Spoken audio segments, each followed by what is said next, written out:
Hi, folks. Thanks for watching my monologue. As America starts to reopen, just remember that guns, etc., never closed. They still have over 10,200 square feet of ammo, firearms, and accessories, including safes, and they remain open for business. Stop by their huge store in Mesa or just click on gunsetc.com. And if you like my monologues, please subscribe to 960 The Patriots YouTube channel. Thanks. Welcome back. Happy May 21st. Katha Pollitt is a famous feminist. She writes for The Nation magazine. The opening line of her current essay is this, quote, "I would vote for Joe Biden if he boiled babies and ate them," close quote. The rest of her piece is about why it's okay to not believe Tara Reade. Fine, I don't care. I don't know if Tara Reade is telling the truth or not. I know she is not being given the same opportunity to expose her case to the public as Christine Blasey Ford or Anita Hill, because her alleged violator is a Democrat. But think on that opening line for a moment. I would vote for Joe Biden if he boiled babies and ate them. That's what we're up against. Has any conservative ever written such a column or essay about Donald Trump? Of course not. Yet we are called the cultists. Chapter 2000, I guess, in liberal left media hypocrisy. By the way, I should give you the last line of her essay. Not having Biden in office, as compared to Trump, quote, will not help women or anyone else, close quote. So we understand that's an opinion, not a fact. And not a very good opinion at that, because it's simply demonstrably false. What does it mean to help women? Put them in powerful places like the UN? Trump, check. Like put them in a place of the cabinet? Offices from Secretary of Transportation to Education, Small Business Administration? Trump, check. How about to head the CIA? Trump, check. How about the entire communications team from Kellyanne Conway to Kayleigh McEnany? Trump, check. Running point on a major health storming crisis? Trump, check. Pointing them to the federal judiciary? Trump, check. Campaigning for them for office? Trump, check. What it is about, what it's always about, is not about being good for or good to women. It has nothing whatsoever to do with that. It has to do with one thing and one thing only. And if a woman challenging a Democratic Party officeholder like the Lieutenant Governor of Virginia or the presidential candidate for the Democratic Party accusing him of sexual assault or rape is in fact challenging a Democrat, there's always something far more important than the allegation or the crime, as Ted Kennedy and Bill Clinton learned. You just have to have pro-abortion views, and those assaults or allegations of assaults won't matter at all. In fact, the liberal left establishment will try to crush you. I'm not sure how the abortion issue became so synonymous with feminism. I see how Gloria Steinem made it so in the early 1970s, but it never made any sense to me. First of all, according to Gallup, the same percentage of women want it legal in all circumstances as want it illegal in all circumstances, about 24% each. And about 51% of women consider themselves to be pro-life. A greater percentage than do men consider themselves to be pro-life. I think for any movement, it's a mistake for an entire gender-based organization to tie itself so closely to just one policy, especially one that as more and more time goes by, more and more people move away from that policy because, science. This was an issue that was never about just one person, one vote. For as Ronald Reagan put it, there is always a human in the abortion debate who does not get to vote. In his words, I've noticed that everyone who's for abortion has already been born. And the science, from imaging to other practices, by the day, whatever your political philosophy, establishes the humanity of said human.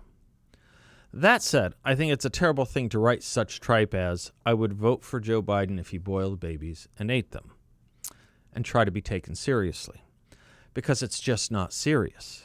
It is, however, a raising of the level of passion and rhetoric to try and scream above the rest of the din, some of the din being reasonable, some being unreasonable, because if Joe Biden did boil a baby or Tara Reade and ate her, Katha Pollitt would say she would ostensibly still vote for him. That's her point. Who is this woman to get in the way of the pro-choice victory, after all? Tara Reid. Which begs the question, how can you be called or label yourself a feminist if you don't care about women not being raped? Or if you care about an unnamed unborn boys or girls or amoeba, if you want, more than you care about actual living, born, breathing boys and girls? Well, I give you today's feminist movement. They made this deal a long time ago, as I mentioned, with the likes of Bill Clinton and Ted Kennedy, and it just makes no sense. Amoeba, by their definition, are more important to be disposed of than living and breathing women are to be protected from assault. And to me, that is both shameless and shamelessness. It is both immoral and immorality. We can do this with a whole host of issues that the left embraces. Kinder words and concerns for butchers than for American presidents who do not butcher or enslave. Kinder words for regimes that butcher and enslave than for this country. More care about unions than for students, children who the members of the unions are ostensibly meant to serve. More interest and concern for keeping America energy dependent on those regimes than for lower prices for energy and more jobs for Americans. More interest and concern for illegal immigrants than out-of-work Americans. More interest in and concern for the right to use and distribute harmful and addictive drugs than for protecting the brains and bodies of their fellow Americans.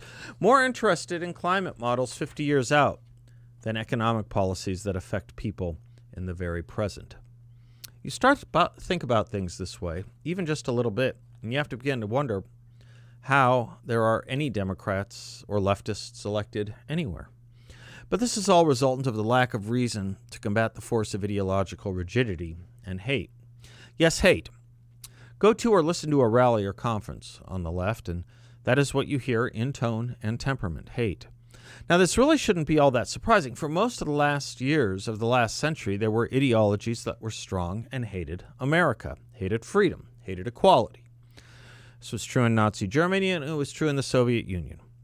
What was it about the Germans and the Russians that hated us so? Was it that they were Russians or German? That there was some ethnic or geographical reason for their hate for us? Of course not. Some of the greatest lovers of America are German and Russian immigrants, and Germans and Russians today. It was the ideology their dictators used, persuaded with, propagandized with, and punished with if you dissented. Were they able to marshal big numbers of their people to their ideological cause? Sure. Yes, of course. But it was the ideology that was noxious, not the congenital makeup of those people. And do we think ideology is confined to a geography or a people? Of course not. There are or were capitalists in Cuba, and there are free market proponents in Russia. There were Germans and Dutch and others who tried to save Jews in World War II, and there were Americans here in America who supported Hitler. No, ideology is transnational, knows no border or ethnicity. So why should we be surprised that hateful anti-Americanism exists in profusion in America? Pro-Americanism exists in Hong Kong and elsewhere, after all. And of course, I love what the Hungarian-born Peter Schramm said. He said, "My family was born in America, just in the wrong country." Where does this anti-Americanism, blame America first ideology most strongly instantiate itself and promote itself? Indoctrinate may be the right word. Our college campuses. I worry too increasingly about our elementary and secondary schools, but most, or at least most directly and obviously, it's the problem of our college campuses. So when I read, as I did yesterday, that many campuses are considering not opening in the fall, yes, they'll teach online, but not physically, I was hoping for what Tom Wolfe once called the great relearning, perhaps a great reconsidering. What might that reconsidering look like?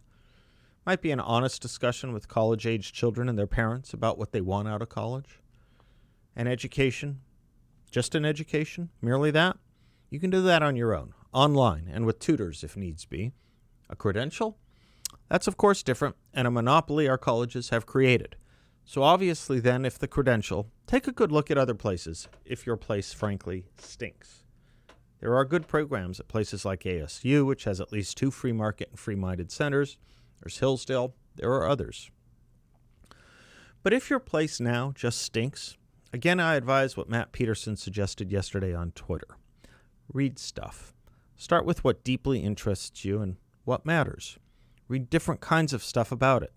Keep Keep searching for better, deeper, older books. Ask for recommendations. Think about what you read. Talk about what you read. Whether you read stuff with friends or not, find people who are also interested in things you are reading about and talk to them about it. Also, contact authors, experts, and people who should know something and ask to talk to them. You'll be surprised how many of them will say yes. Get the hell out of there, just of your social bubble even, and talk to different kinds of people. If you can travel a bit, travel. Talk to lots of different kinds of people in lots of different places. Ask them lots of questions, and learn to listen to what they say. Take a low-level job. If you can, get a low-level job in a field that interests you. Start learning from people living it, doing what you are most interested in. Apply all of the above to that environment. But even if it's a bad job, the same applies. Use it as an observable class. You'll learn something there too. Realize no college is going to give you a life or career that fulfills you. So now's the time to learn how to pursue the things yourself. Learn how to do some specific skills, but also how to think about what way of life is best and how to achieve it in this crazy world. Unless you know exactly why you're going to a specific college to study specific things with specific people, why eagerly waste all that money online for an education? You can do it yourself. Take a year, educate yourself, and figure out more exactly what you want, where, and why. Consider it. I'm Seth Leibsohn. We'll be right back.